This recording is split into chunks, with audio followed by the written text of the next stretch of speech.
Você foi para aí que ano mesmo? Que ano que eu vim para cá? Olha, eu tenho 2 fases aqui na Espanha, eu sempre falo, sem querer.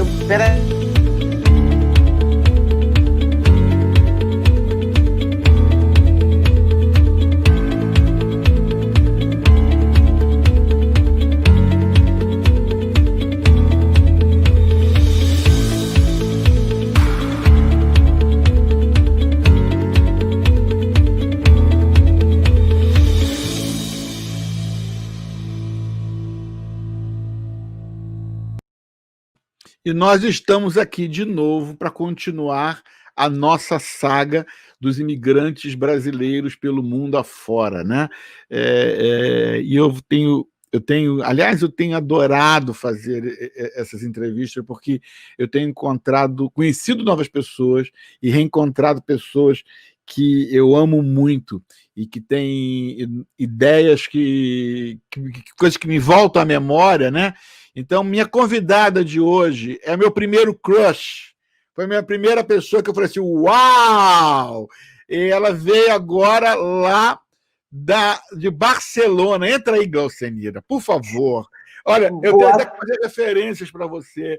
Gente, eu vou deixar ela falar, não, eu vou falar. Lá, eu tinha uns 19 anos, 20 anos, e nós éramos na mesma igreja, mas ela nem me olhava. Pô, Glaucenira é a rainha, né? E eu falava com um amigo dela, que era meu amigo comum, o Cassiano, falou assim, nossa! Aí ele falava para mim, deixa de se toca, pivete!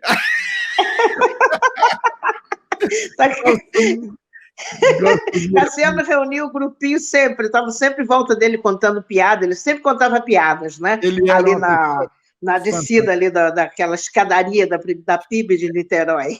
Você sabe que eu já falei, meus filhos, o dia que eu morrer e cremarem meu corpo, eu quero que pegue um tubinho, né? E tubinho da minha eu quero que bote aquele pinheirinho ali. Aquele pinheiro, aquele pinheiro falasse.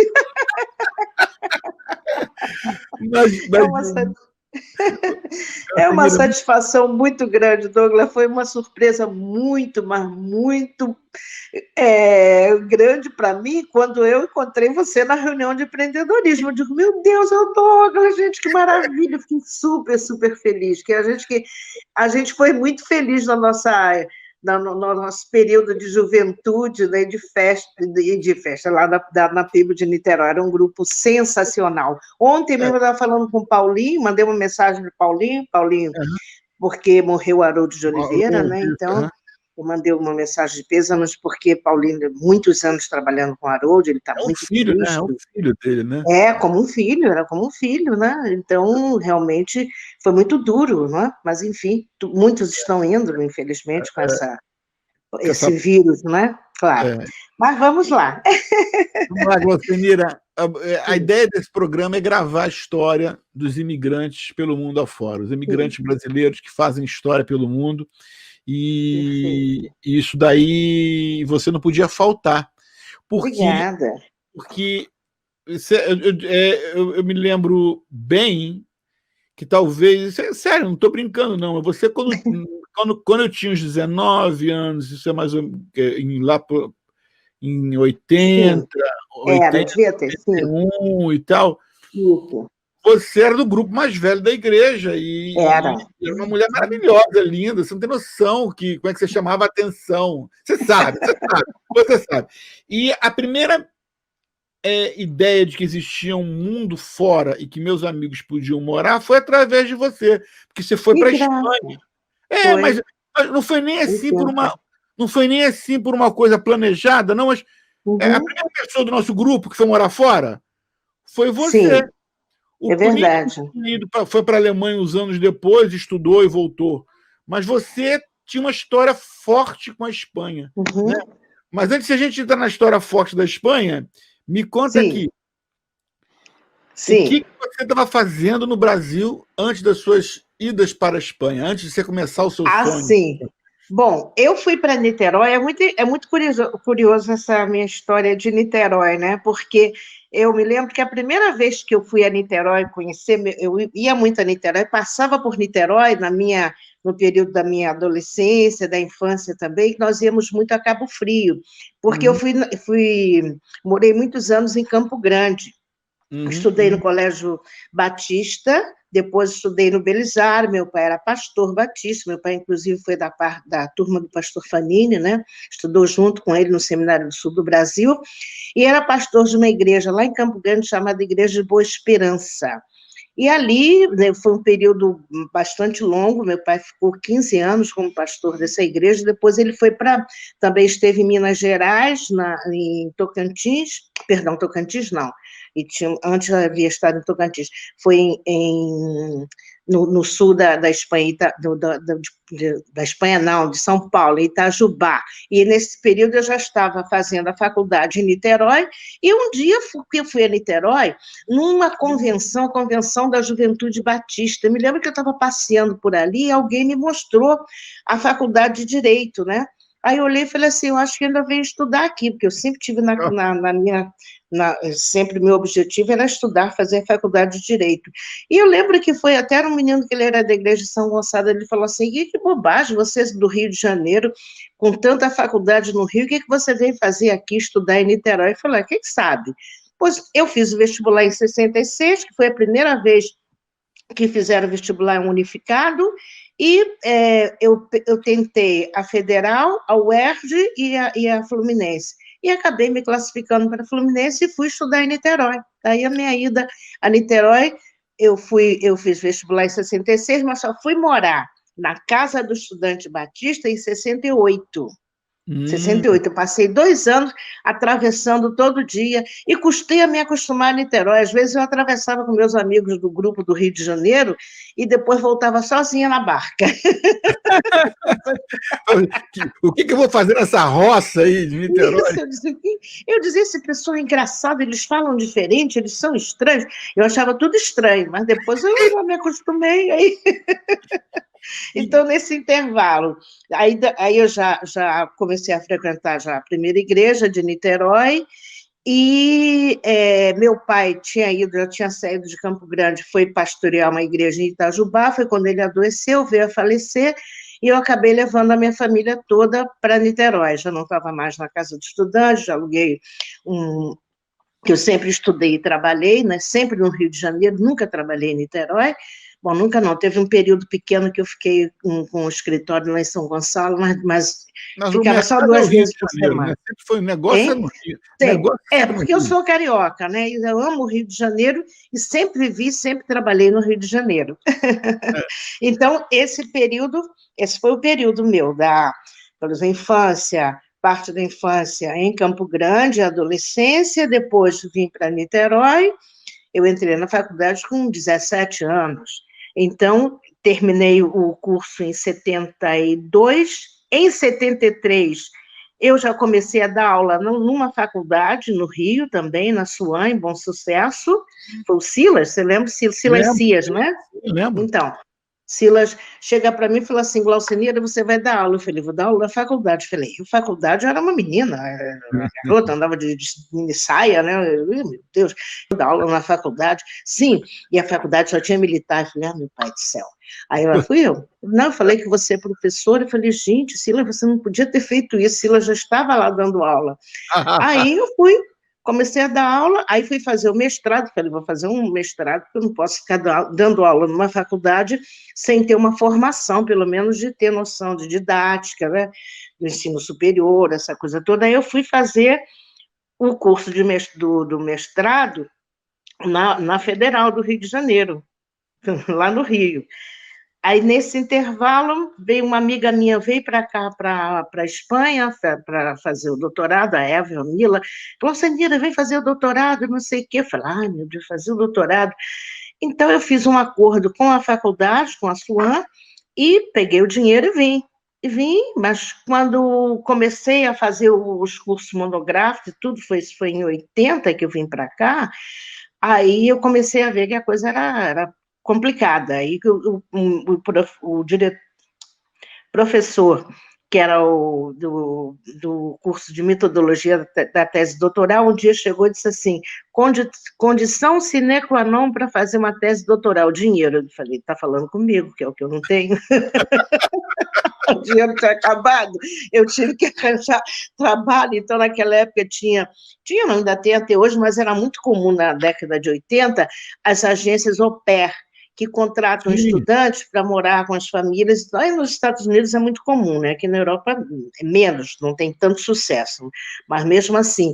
Então, contratam para tomar conta. E eu fui contratada pela au pair para tomar conta de um menininho, pequenininho, um bebê, chamava Uriol, e a mãe se chamava Vitória, fui morar com eles e tomava conta, ela trabalhava num laboratório de manhã e era meio expediente, e eu estudava à tarde lá em Belha Terra, então tomava conta do Uriel de manhã e de tarde eu ia para a faculdade. Aí depois eu pensei e falei, gente, eu não posso ficar assim, não é esse, não é meu objetivo, né? Aí, hein? Oi? Isso foi em que ano? Isso foi entre 80 e 82.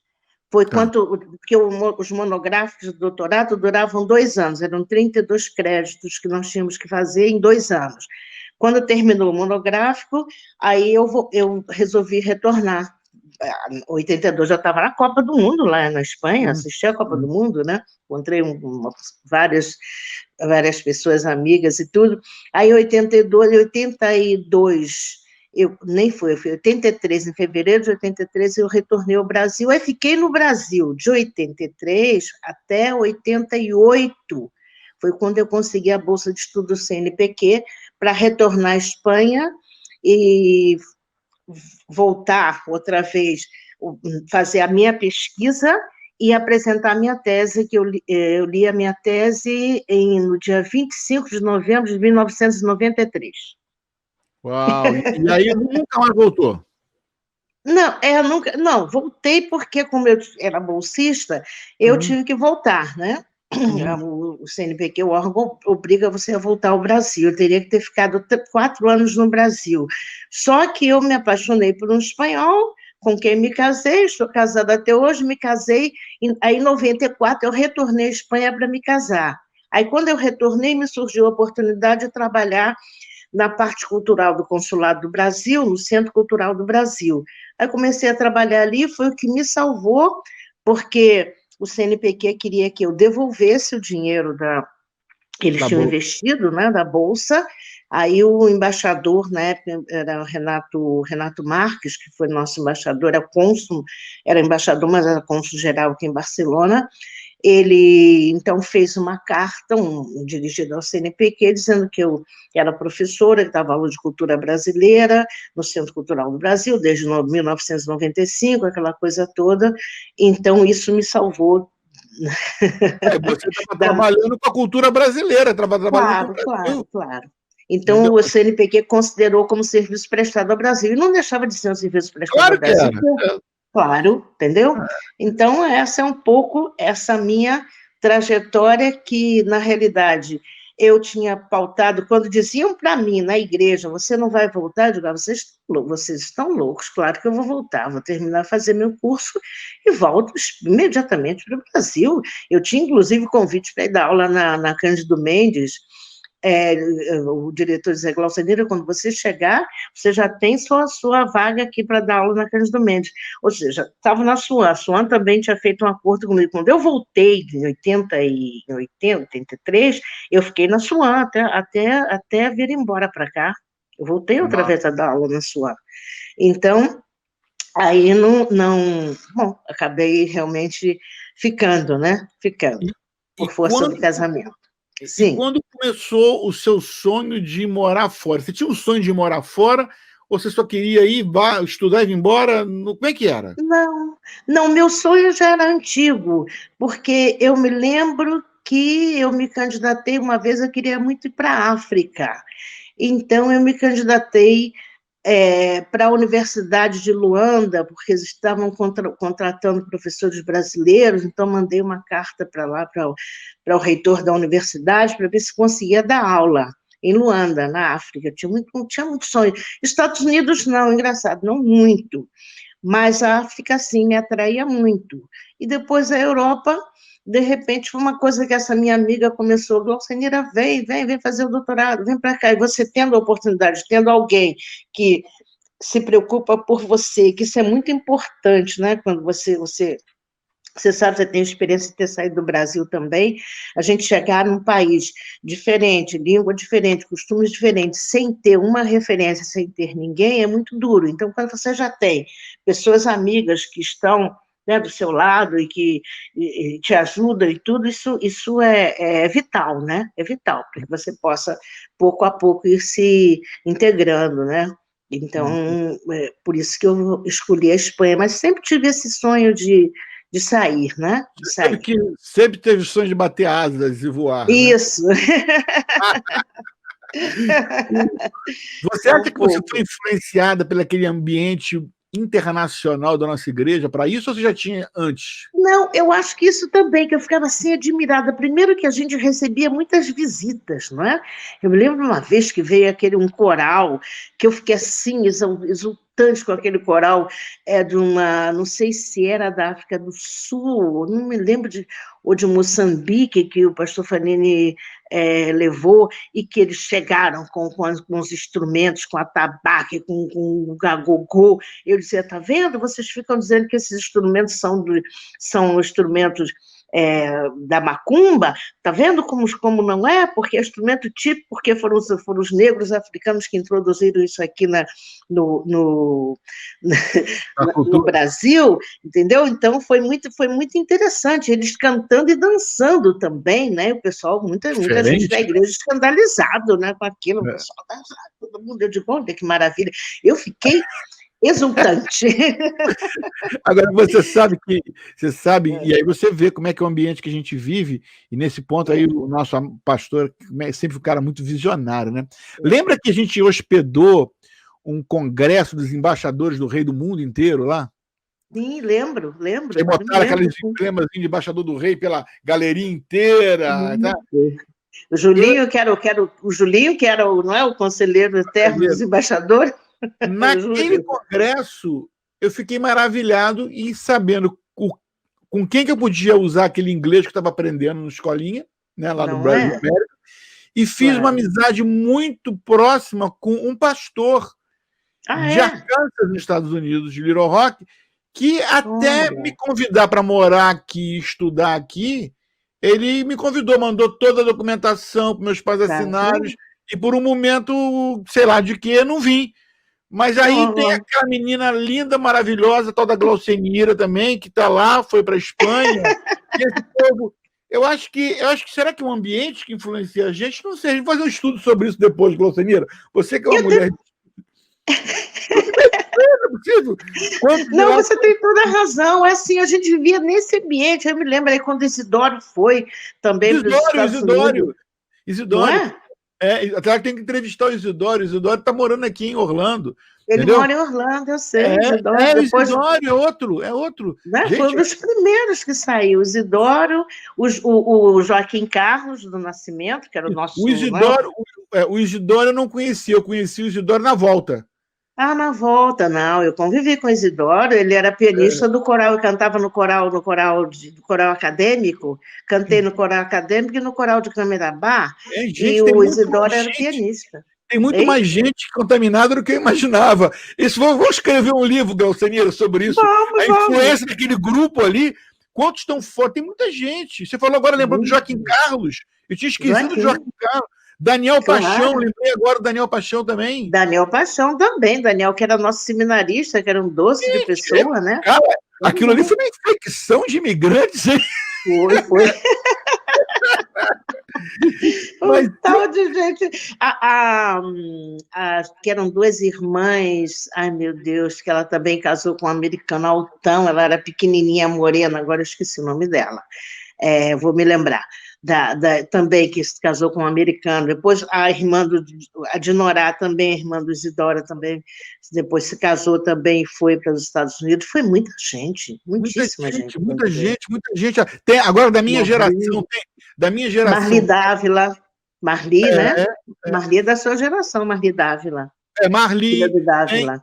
Não, a Marli, tem a Liliane. Bem, na realidade, a geração mais nova ainda, a geração da minha irmã, eu acho que toda a união de adolescentes mora na Flórida.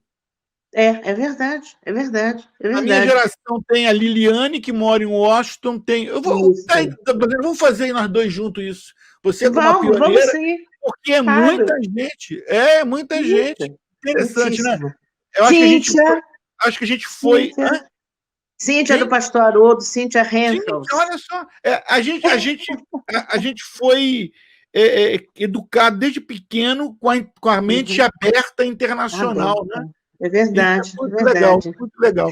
Mas vamos voltar aqui para o nosso show. Fala. Sabe o que é, o Douglas, também? Esses congressos, né, que influenciam muito. Eu me lembro que eu participei na Aliança Batista Mundial, que foi no Maracanãzinho, depois a última reunião grande foi no Maracanã, cantei naquele coral de mais de 5 mil vozes, foi uma coisa linda. Então eu ficava assim fascinada, eu me lembro que eu era garota ainda, e ficava fascinada vendo, que foi na década de 60, foi em 1960, a Aliança Batista Mundial, que foi no Rio de Janeiro. Então eu ficava assim, olhando as pessoas, né, com aquelas vestimentas típicas, e eu achava aquilo maravilhoso, eu dizia, meu Deus, que coisa linda, eu preciso... Então, eu fico até emocionado em lembrar de como uma comunidade, como uma igreja, né, como um grupo, tem a mente aberta, né? Consegue abrir a mente dele para o mundo. E aí eu faço uma triste comparação com algumas comunidades que travam a mente das pessoas, né? É verdade, é verdade, é verdade. Outras travam, né? A gente, claro, graças a Deus. Mas vamos voltar para o nosso sonho americano aqui. Vamos voltar. Você estava aí na consulado de Barcelona e ficou aí trabalhando muito tempo no consulado? Ou você começou a exercer sua carreira de advogado aí também? Não, eu fiz direito no Brasil, aí aqui eu pensei, eu vou fazer, né? Se eu fiz direito, estudei tantos anos dando aula em faculdade, não vou ficar aqui dando aula só no Centro Cultural do Brasil, dando aula de português de cultura brasileira. Eu preciso me especializar. Então, eu me matriculei. Aqui na Espanha, as corporações são chamadas de colégio. É colégio de médicos, colégio de arquitetos, colégio de advogados, né? Então, me matriculei na Escola de Prática Jurídica do Colégio de Advogados, que é o Ilustre Colégio de Advogados de Barcelona. Fiquei 2 anos fazendo a escola de prática para conhecer o sistema espanhol, não só conhecer o sistema espanhol, mas isso me serviu também para fazer amizade, não só com os companheiros de classe, como também com professores, né? E, tanto que quando terminei, eu montei escritório com mais 3 colegas, 2 que eram da minha turma da Escola de Prática Jurídica. E comecei a trabalhar, me colegiei, que é a colegiação, que chama colégio de colegiação, me colegiei em 1998, e como eu fiz me casei em 94, 95 eu me matriculei na escola de prática, terminei em 97, 98 eu comecei então a advogar. Comecei a advogar, já colegiada, e dentro do colégio comecei a fazer parte de comissões, né? Eu fazia parte de um grupo de estrangeiria da Comissão de Direitos Humanos, fui muito preocupada com essa coisa no Brasil, eu tive uma militância muito grande no movimento negro do Rio de Janeiro, né? Então, eu participei dentro do colégio, entrei no grupo de estrangeiria, depois fui convidada para uma comissão, que é a comissão de estrangeiria, que é delegada da junta do colégio. Nessa comissão estou desde o ano 2000, e comecei também a dar aula dentro do Colégio de Advogados de Barcelona. Eu dei aula de 2000 até 2018, quando eu me aposentei. Mas quando eu me aposentei, a comissão que eu faço parte, eles disseram, uma comissão executiva, Glaucinir, nós precisamos de você está aposentado, não importa. Continuo pelo colegiado como não exercente, tenho minha carteirinha do Colégio de Advogados, mas como não exercente, e continuo trabalhando nas atividades dentro do colégio. A parte disso, entrei também para o coral, porque eu gosto de cantar, você sabe, eu canto no Coral Bar, né? Então, eu canto no coral do Colégio de Advogados de Barcelona. Que legal, cara, muito Além legal. das atividades. Muito legal. E aí também, nesse intervalo, houve aquela primeira conferência, né, no Rio de Janeiro, que eu fui representando, que foi criado um Conselho Cidadão em Barcelona, então eu fui representando o Conselho de Barcelona, e depois fiquei também participando de atividades associativas, não é? Isso é uma enfermidade de estar Não, fazendo mas isso é uma muita coisa. paixão, isso é uma paixão, né? Uma paixão Pode ser. que você trabalha já desde o Brasil, né? Desde que você está falando, Desde o desde o Brasil. movimento negro e trabalhando, Isso. voltando, ajudando. É curioso isso, Douglas, porque um dia eu estava no Brasil e mandou, meu marido, ele é bibliófilo, ele tem uma quantidade de livros incrível.